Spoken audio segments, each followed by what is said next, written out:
The cab smelled like pine air freshener and old leather, and Zola kept her eyes fixed on the window, because if she looked at the driver she was going to cry, and she refused to cry. Not tonight. Not with the passport pressed flat against her ribs under her jacket, its edges biting into her skin with every breath like a reminder that this was real, that she was actually doing this, that there was no version of the next hour in which she turned around. London swam past the glass, wet pavements throwing up gold from the streetlights, a group of men laughing outside a pub, a woman walking a dog. Normal. All of it so achingly normal, and she was driving through the middle of it with 300 pounds in a sock in her carry-on and a text message on a burner phone she'd bought from a Peckham corner shop that said only, Terminal 2, 2355. Do not miss this flight. She pressed her thumb against the phone screen until it went dark. Behind her, somewhere in the city she was leaving, Deo was either still at the restaurant or he was already home. If he was home, he'd noticed the missing suitcase. If he'd noticed the suitcase, he'd called his brother. If he'd called his brother. She stopped the thought before it finished itself. She was very good at that. She had 7 years of practice. The cab driver glanced at her in the mirror. Nigerian accent, she'd clocked it when she'd gotten in. He said, Heathrow for the holidays. Something like that, she said. He didn't push it. She was grateful. The Afrobeats playing low through the speakers, Burna Boy, she recognized it. Something off a record Deo had played in the good years. Felt like a message from a version of herself she'd almost managed to forget. The girl who used to dance in the kitchen on Sunday mornings. The girl who had opinions about things. The girl who laughed without calculating whether it was safe to. Zola Adeyemi was 31 years old and had forgotten what it felt like to be unafraid. Heathrow at midnight was its own world. She moved through it the way she'd learned to move through every room Deo controlled efficiently, without drawing attention, keeping her gaze at a level that said nothing, asked for nothing, offered nothing. She was Ghanaian British and had a natural elegance she'd been systematically taught to downplay, and 7 years of conditioning meant she walked with her shoulders slightly forward, her presence deliberately compressed. She moved through passport control without incident, through security without incident. She bought a bottle of water she didn't drink. She found gate 47 and sat with her back to the wall and her carry-on between her feet, and watched the gate fill up with people heading to Dubai. Business travelers, families, a group of young Korean men in matching athletic gear, who moved as a pack with the casual confidence of people who had never once in their lives had to think about how much space they were allowed to take up. When they called the flight, she was one of the last to board. Seat 17A was window. She'd chosen it specifically, maximum visibility, minimum exposure. She tucked her bag in the overhead bin, sat down, fastened her seatbelt, and let herself breathe for the first time in 4 hours. Then the man sat down in 17B.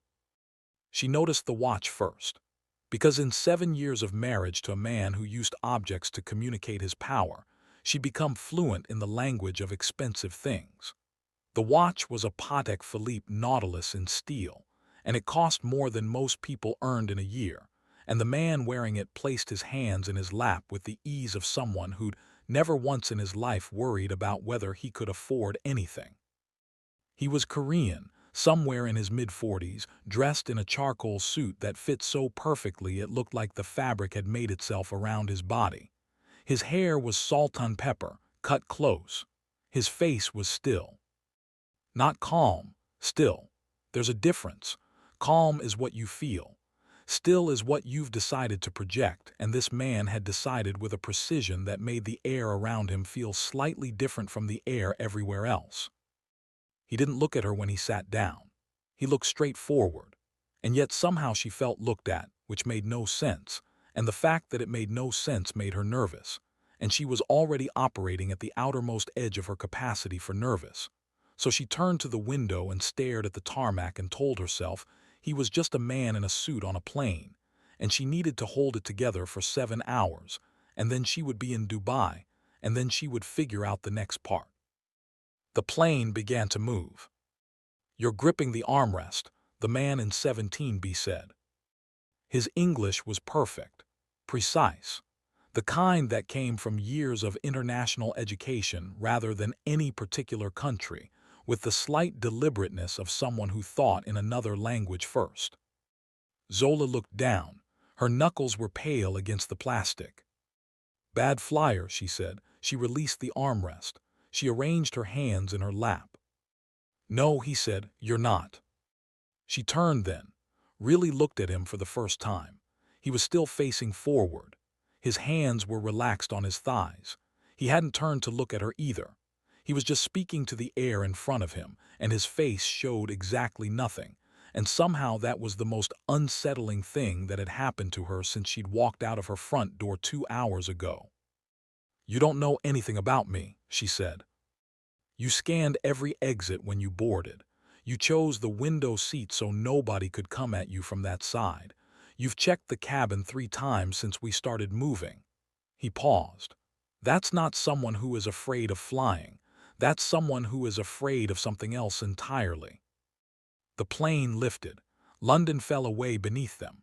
Zola stared at him and felt something cold move through her chest. "What do you want?" she asked. He turned then, looked at her with eyes that were dark and composed and completely unreadable. "Nothing," he said. "I'm merely observant." "Then observe someone else." The corner of his mouth moved. It might have been a smile. It wasn't warm enough to be sure. "My name is Sung-Jin," he said. She didn't give him hers. She turned back to the window and watched England disappear into cloud, and she told herself that the man in 17B was irrelevant. She had bigger problems. She had the next 7 hours to survive, and then Dubai, and then whatever came after Dubai, and a man in a suit with expensive taste and unsettling observational skills was not even in the top 5 things she needed to worry about right now. She told herself this for approximately 20 minutes before he spoke again. "You're trying very hard not to be seen," he said. He was looking at the headrest in front of him. "On a plane full of people, it's a peculiar kind of discipline." "Isn't everyone?" she said. She kept her voice flat. "Trying not to be seen on a plane, it's called being a normal passenger. Normal passengers don't rehearse their faces." "I'm not," she stopped herself, because he was right. She had been doing exactly that. She could feel it, the constant low-level maintenance of her expression, the monitoring of every micro-movement, the old learned caution about what her face might accidentally communicate. 7 years. It had become so automatic she didn't even notice it anymore. "Who taught you to make yourself small?" Sung-Jin asked. His voice was quiet, not gentle exactly, but not unkind. More like the question was purely clinical, like he was diagnosing something. "You ask a lot of questions for a stranger. I find it's more efficient than small talk." She almost laughed. She hadn't laughed in so long that the impulse felt strange in her chest, like a muscle she'd forgotten. "I'm Zola," she said, before she decided to say it. He nodded, like he'd already known, which was its own kind of unsettling. They were somewhere over France when she said, because the silence had become oddly conversational, because talking to him felt safer than sitting alone with her own thoughts. "What do you do?" "I manage resources." He said it simply, without decoration. "What kind of resources?" "Complicated ones." She should have left it there. She didn't. "I was a graphic designer," she said. "Before." She hadn't said that word in years before with that particular weight on it. It surprised her how easily it came out now in the dark above the clouds, next to a man she didn't know. "What changed?" "I got married." The word sat there between them. Sung-Jin didn't respond immediately. He had the quality of someone who thought before speaking, and the silence wasn't uncomfortable. It was considered, and she found she preferred it to the reflexive sympathy she usually received when she accidentally revealed something real. "People like us," he said finally, "don't belong to places. We belong to outcomes." She looked at him. "What does that mean?" "It means home is not a fixed address." He paused. I grew up in Seoul. My father was a fisherman. Now I have offices in 4 cities. None of them feel like home. All of them feel like mine. That's not the same thing as belonging, she said. No, he agreed. It is. He looked at her. You left Ghana. Accra when I was 9. My mother had a cousin in Peckham. She found herself talking, which she hadn't intended. We weren't poor, but we weren't comfortable either, and London was supposed to be the place where the discomfort ended. But it wasn't, he said. It was a different kind of discomfort. You get used to navigating systems that weren't built for you. You learn which doors to try and which ones to just walk past. You learn not to need the rooms you're not allowed into. She paused. She hadn't articulated any of this before, not out loud, not this clearly. And then I met someone who had access to all those rooms, and for a while I thought that was the same thing as belonging. Sung-Jin said nothing, but she felt him listening, and it was different from being heard. Being heard meant someone was waiting for their turn. Being listened to meant the space was actually yours. I should sleep, she said. You won't, he said.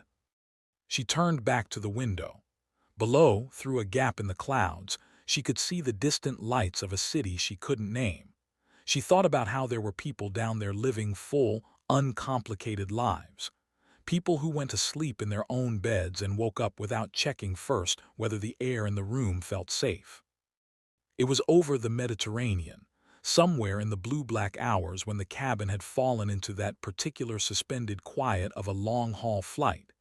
Headphones in, lights out, the whole sealed world of 200 strangers breathing together, that the conversation came back.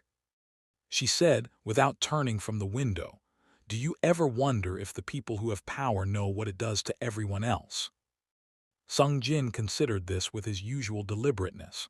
Some of them know exactly what it does. That's why they pursue it. And you? I know what it does. He said it without any apparent emotion, the way you say things you've made your peace with. I know who pays for it. I know what it costs downstream, in places I will never see. I made calculations a long time ago about what I was willing to be responsible for. And were they the right calculations? He looked at the dark outside the window. I'm still making them, he said. She didn't know what to do with that. She didn't know what to do with most of what he said, which landed differently from the things most people said, without the soft edges, without the pre-managed presentation of self that most people deployed in conversation. He said things the way they were, and left her to figure out what to do with the weight of them. Deo was charming, she said. She didn't know why she said it then. She didn't know why she was telling this to a stranger on a plane at 2 in the morning, except that she'd spent 7 years telling no one anything, and the pressure of it had become structural, holding her in a shape that wasn't hers anymore. When I met him, he was the most attentive person I'd ever encountered. He listened. He remembered everything.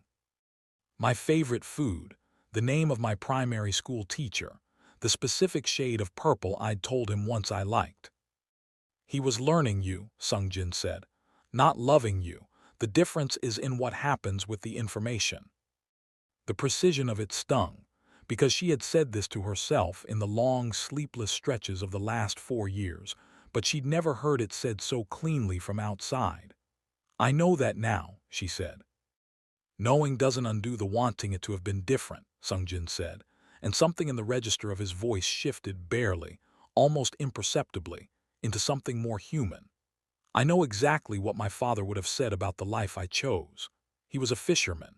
He worked 12 hours a day and came home smelling of the sea, and he had calluses across every finger, and he was the most genuinely decent person I have ever met, and I became something he would not have recognized. I know this. It doesn't stop me knowing what was lost.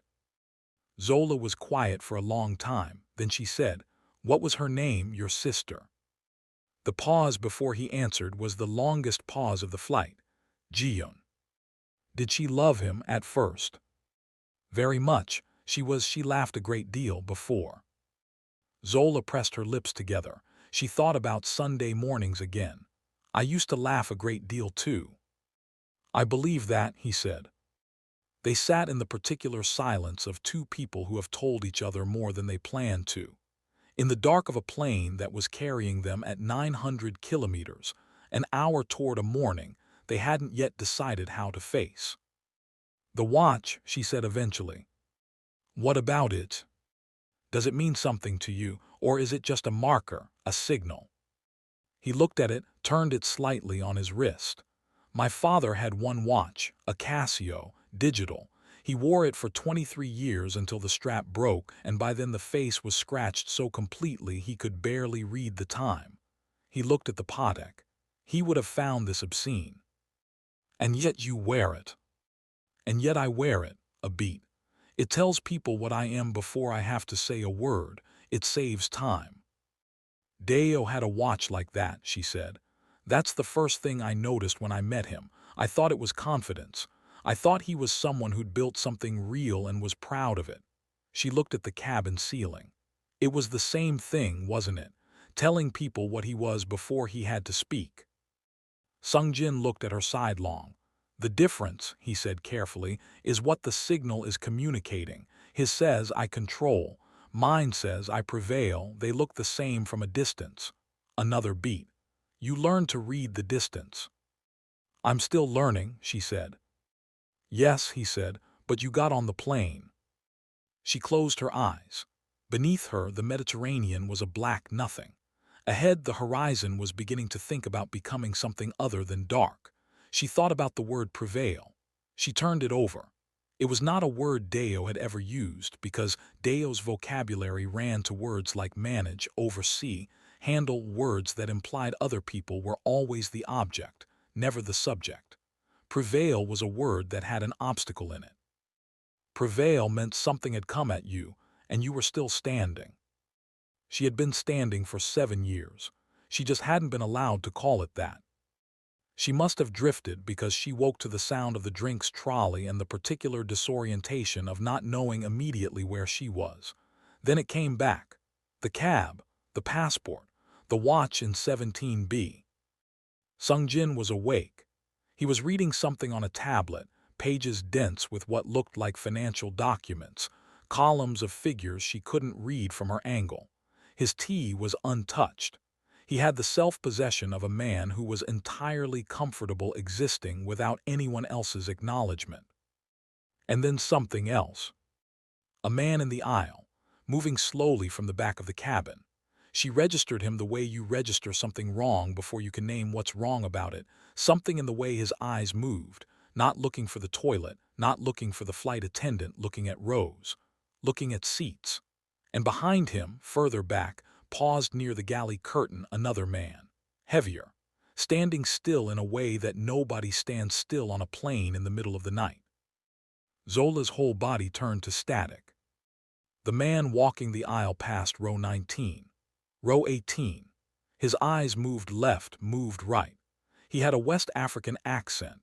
She could tell it from the shape of his face even before he turned and said something to the woman across the aisle from row 17. "Excuse me, madam, have you seen?"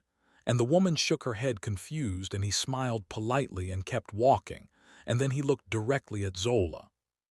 He saw her, she saw him see her. He reached for his phone. Sung-Jin said, without looking up from his tablet, his voice no louder than if he were commenting on the weather. "Don't react." She turned to him, ice spreading through her chest. "You see them?" "I saw them before we left the gate." She stared at him. Before she stopped, lowered her voice further. "How?" The one at the gate was too interested in the other passengers. The one at the back boarded last but wasn't on a standby list. They're amateurs. He turned a page on his tablet. "Desperate men are louder than they think." "They're my husband's people," she whispered. Her voice came out fractured. There are people who—" She stopped. She pressed her fingers against her mouth. She would not cry. She would not cry on this plane. "Please, don't get involved, just pretend you don't know anything." Sung-Jin looked up from his tablet then. He looked at her steadily for a long moment, and she could see him processing something, not feeling it, processing it, with the same efficiency he seemed to apply to everything.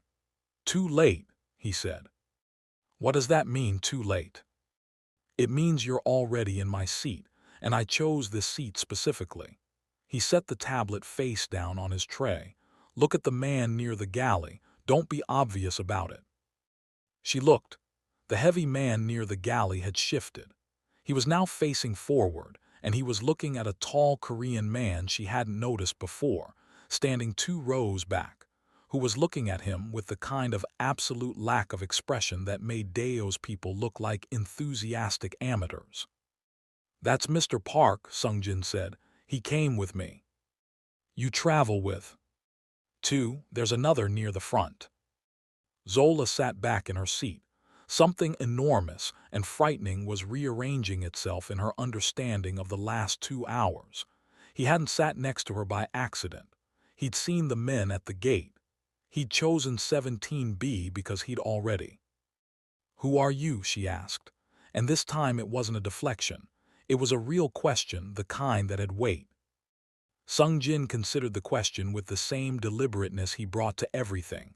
"I'm someone," he said carefully, "who understands the mechanics of control, how it works, who profits from it, who enforces it, a beat, and how to remove it." "That's not an answer." "It's the most honest one I can give you right now."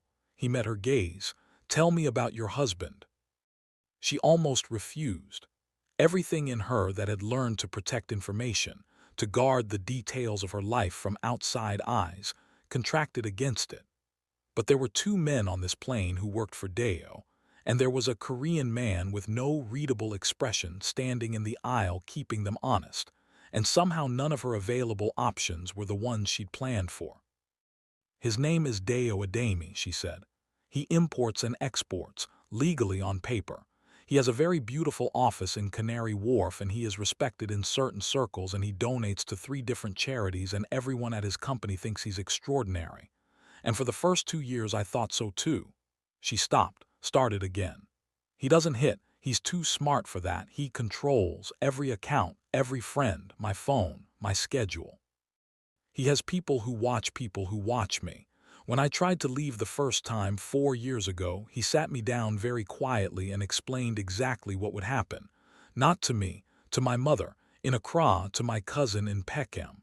Her voice was steady. She made it steady. "He has long arms."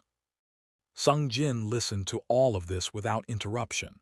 When she finished, he said, "The men on this plane, they're here to bring you back or to deliver a message." The phrasing of it, so precise, so stripped of sentiment, made her throat close. "Bring me back." Daeo he wouldn't want the complication of anything worse. He's careful. Careful men are manageable. Sung-Jin turned to look at the aisle. The man who had walked the cabin was now near the front, in conversation with the flight attendant about something, and it looked polite, routine, but Zola knew it was. "What's in Dubai?" "A woman I met online. A support network.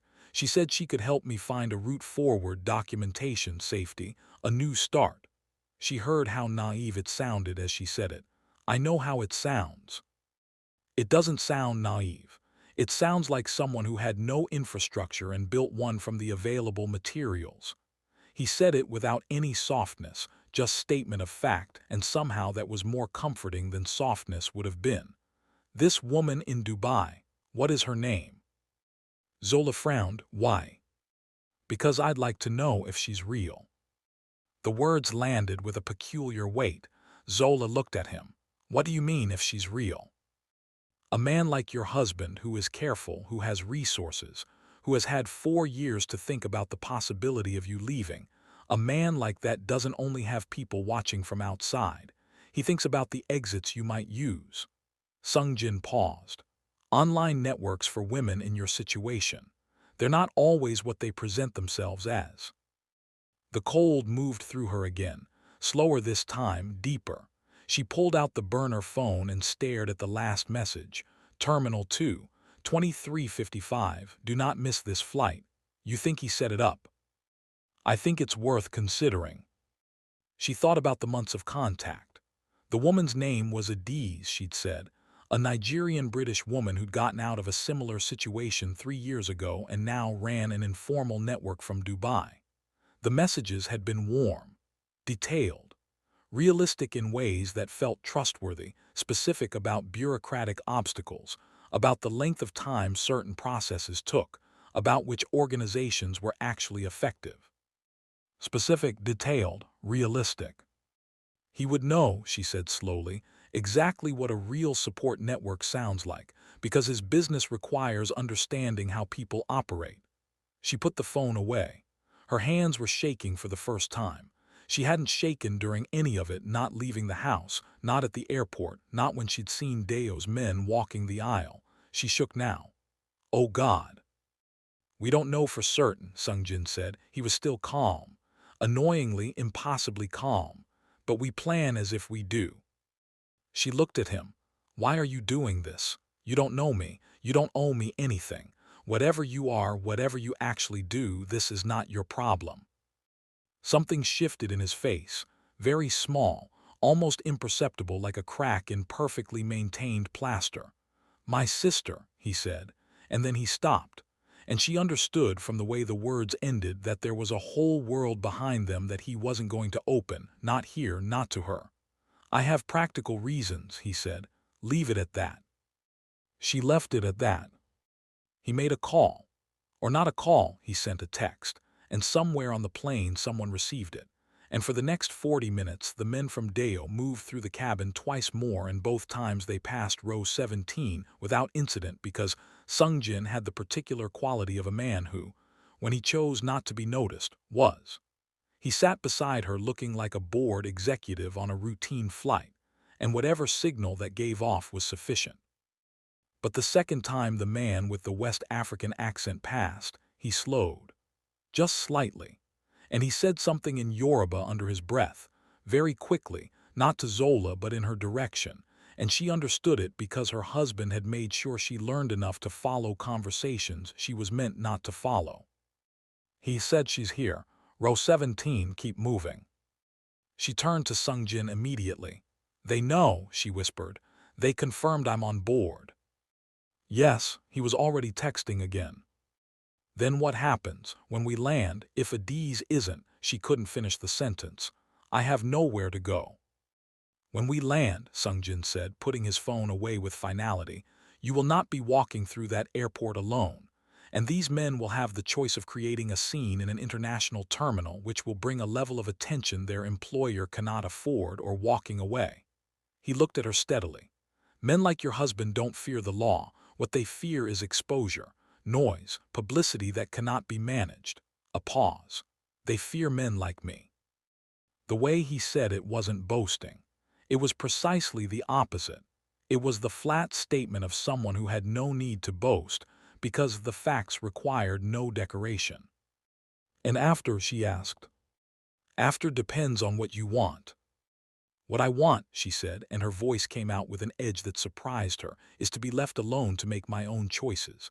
That's all I've ever wanted, not protection, not someone else deciding things, just room. She felt something rising in her that had been under enormous pressure for a very long time. I don't want to trade one powerful man for another. I've done that my whole life, coming to London, marrying Deo. Everyone who helped me into a smaller space. I need room. Sung-Jin was quiet for a long time. Then, that is the right thing to want. She blinked. What? Most people in your position would ask for protection, a safe house, an arrangement. They would accept the smallest space that felt secure. He looked at her. You asked for room, that's different. I'm 31, she said. I've been someone's idea of what I should be since I was 9 years old. I don't want to be someone else's idea. He nodded once, like something had been confirmed. Then let me ask you something, he said. The network you found, Adaeze, the messages. The contacts, did any of it come through someone you knew, any human referral, or was it all online? She thought, there was a woman at my GP surgery. She noticed my wrist once when I'd heard it. She left a card on my coat when I wasn't looking. The card had a website. I found the network through the website. The woman at the surgery, do you know her name? I think it was Cora. I only saw her twice. He pulled out his phone, opened something, typed. A minute passed, 2. The plane hummed. Somewhere in the cabin, a child cried briefly and stopped. And then his phone screen lit up with a response, and he read it, and something crossed his face, not alarm but precision, the expression of a calculation being completed. "The website on the card," he said. "It's registered to a company incorporated in the Cayman Islands. 3 months ago." He looked at her. "The same month your husband incorporated a new subsidiary through a third-party nominee in the same jurisdiction." The world seemed to tilt. Zola pressed her back against the seat. The sound of the engines felt suddenly very loud. "The woman at the surgery," she said, "Cora." Almost certainly not her real name. Almost certainly placed. He said it gently, in the way you say something gently, not because you want to soften it, but because you know it cannot be softened and you're trying anyway. He knew you were planning to leave. This flight, this route, this network, it was the exit he built for you, so that when you ran to him. Zola put her hand over her mouth. She thought about the months of it, the careful cultivation of trust, Adaeze's warmth, the specific, textured details that had felt so real because Deo had made them real. He'd hired people to build a cage that looked like an open door, and she had walked toward it feeling, for the first time in years, like she was finally choosing something for herself. She felt something break, not dramatically, quietly, the way ice breaks when the temperature changes gradually. "He's not going to stop," she said. She wasn't talking to Sung-Jin anymore. She was saying it to the window, to the dark, to the version of herself that had believed tonight that she'd finally outrun it. "No matter where I go, he will just—" "No," Sung-Jin said. "He won't stop, not on his own." She turned. He was looking at her and his face was still composed, but there was something behind the composure that she hadn't seen before. Intent. The kind of intent that comes before a decision. "What are you saying?" she asked. "I'm saying that there are men who cannot be argued with, men who cannot be reasoned with, men who can only be made to understand that the cost of continuing has become higher than the cost of stopping." He paused. "Your husband has that calculation available to him. He simply hasn't been given the right variables." "You're talking about threatening him." "I'm talking about information. Your husband runs import-export businesses across 3 continents. Some of those businesses touch supply chains that intersect with people I know, people who value discretion, people who would be very unhappy if certain financial arrangements became public." His voice was entirely neutral. "I don't need to threaten him. I only need him to understand that the world in which he searches for you is a world in which questions get asked. And he will decide on his own that you are not worth the questions." Zola sat with this. It was not clean. It was not the kind of solution she'd have chosen in a different life. In a different life, she'd have gone to the police and told the truth and trusted the system to work. She had stopped believing in that particular story approximately 6 years ago. "And what do you get from this?" she asked.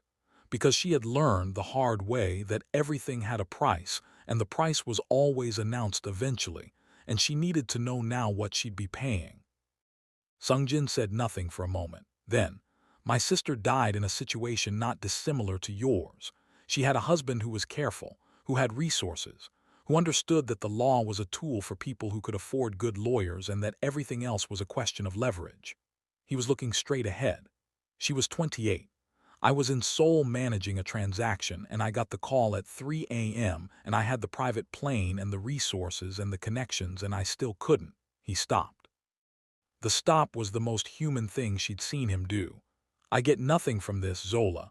I simply don't walk past it." The plane hummed around them. She could hear a baby breathing in the row ahead, the distant murmur of the film playing on someone's screen. "I'm sorry," she said, "about your sister." He nodded once. The crack in the plaster was gone. The composure was back, immaculate. But she'd seen it, and she didn't think she was meant to, and somehow that mattered. Star, if this story is gripping you already, hit like and subscribe. This is only getting started. Star. They were 2 hours from Dubai when the captain's voice came over the PA, smooth and British and entirely routine. announcing their descent into Dubai International Airport, local time, temperature, the usual. Zola watched Sung-Jin send 3 texts in quick succession. She watched Mr. Park, 2 rows back, shift forward in his seat. She watched the man who had walked the cabin make one final pass, slower now, less pretending, and stop at the galley. He was making a call. She could see the phone at his ear and the particular stillness of someone receiving instructions. "They'll be calling your husband," she said. "Yes," Sung-Jin put his phone face down on the tray. "And he'll be deciding what to do at the airport." "Correct. He'll have people there. He has contacts in Dubai." "I have more." She studied him, the unreadable face, the watch, the absolute economy of movement. She thought about what it took to become a man who could sit on a plane in the middle of the night and say, "I have more," with that kind of quiet certainty. And she thought about what her husband had taken to become what he was. And she thought about her mother in Accra, who sent voice notes every Sunday that Zola had listened to with Deo sitting in the same room. And she thought about Sunday mornings in Peckham when she was 11 and her mother's cousin's kitchen smelled of plantain, and the radio played oldies and nobody was monitoring her face. She thought, "I just want to call my mother without someone listening." "When we land," she said, "I'm not going anywhere with you unless I know where I'm going." Reasonable. "And I make my own decisions from the moment we're off the plane." Also reasonable. "And if I decide I don't want your help after we land, you let me walk away." He looked at her for a long moment. "Yes," he said, "I let you walk away." "Why should I believe that?" "Because," he said, "if I were the kind of man who wouldn't let you walk away, you'd already know. You're very good at reading rooms. You've had to be." She thought about that. She thought about everything her body had learned to read in 7 years, and she thought about what her body was telling her about the man in 17B, and she thought about how she'd ignored her body's readings before, in the beginning with Deo, when something quiet in her had flagged things she'd overridden with optimism and loneliness and the desire to belong. Her body was not overriding anything about Sung-Jin. Her body was saying, "This man is dangerous." And then beneath that, something quieter, something she hadn't trusted in years, "But not to you." The landing gear came down. The cabin lights brightened. Dubai glittered below them like a second sky, and she gripped the armrest again. And this time it wasn't fear of Deo's men or the realization about Adaeze or even the terrifying complexity of what came next. It was the sheer, vertiginous enormity of arriving somewhere with options. The plane landed. It taxied. The seatbelt sign clicked off, and 200 people began moving with the familiar rustling urgency of arrival, and Zola sat very still and waited. Sung-Jin stood. He was taller than she'd registered. He retrieved his bag from the overhead with the unhurried motion of a man who had never once in his adult life needed to rush anywhere. He buttoned his jacket. He straightened his cuffs. And then he looked down at her with those composed, unreadable eyes. "London is a small city," he said. "He will find you, not today, not next week, but eventually." He said it with no drama, just fact. You need to be somewhere he can't reach, not hiding, somewhere his reach simply doesn't extend. Does such a place exist? Several. He offered a pause, deliberate, then, "Come with me." 2 words. Just 2 words, and Zola heard all the things packed inside them. The risk, the complication, the fact that this was not the clean departure she'd planned. That the clean departure had never existed, that Deo had made sure of that long before she'd packed her bag. She heard the absence of promise, the absence of easy comfort, the absence of anyone telling her it would definitely be fine. She also heard, "This is a choice, yours, made by you." She stood. She retrieved her bag. She was shaking slightly, and she let herself shake, because there was nobody in the world in this moment monitoring what that communicated. "I'm not going anywhere," she said, "that you haven't told me about first." "Agreed. And I'm calling my mother." Of course. And this is not, she searched for the right words. This is not me choosing to be under your protection. This is me choosing the next step, just the next step. He looked at her for a long moment, and for the first time on this flight she saw something on his face that she could name without ambiguity. Not warmth exactly. Respect. Clean, uncomplicated, unpatronizing respect. That, he said, is exactly how it should be. They walked off the plane together, a powerful Korean man with a watch that cost more than a car, and a Ghanaian British woman in her early 30s who had left everything she owned in a house she was never going back to, walking with her shoulders back for the first time in 7 years, because there was nobody beside her measuring the space she was allowed to take up. At the gate, the two men from Deo stood near the arrival's barrier. She felt them see her. She felt the moment they registered who was beside her, and behind her, and ahead of her, and she watched the calculation happen on their faces, the assessment, the recalibration, the quiet understanding that the arithmetic had changed. The man who had walked the cabin took out his phone. He would be calling Deo. Sung-Jin didn't look at them. He walked forward with the serene indifference of a man for whom consequences were something that happened to other people. Zola looked at them directly. For the first time in 7 years, she looked at men who worked for Zola Adeyemi and felt something that was not fear and not defiance either, something stranger and more permanent. The flat, clear recognition that they were just men, men who could be given different arithmetic, men who had made a calculation this evening that was going to come out wrong. She walked past them. The terminal opened in front of her, vast, luminous, loud with a dozen languages, a city within a building, full of people going everywhere and nowhere, all of them carrying their own impossible weight and moving through it anyway. She pulled out the burner phone. She was going to throw it away. She was going to get a new one. She was going to call her mother on a phone that Zola Adeyemi had never touched, in a country he hadn't built a cage in, and she was going to say, "Mama, I'm okay. I'll explain everything. I just needed you to know I'm okay." She breathed, deep, the kind of breath she'd been unable to take for 7 years without checking first whether it was safe. Next to her, Sung-Jin said, "There is a lounge on the 2nd floor. My people will meet us there. You can call your mother." He paused. "And then we decide the next step, just the next step." He was giving her words back to her. She noticed that. "Okay," she said. They walked. Different worlds. Same corridor. Same fluorescent light. Somewhere behind them, Deo's men stood at the barrier with phones to their ears and no good news to deliver.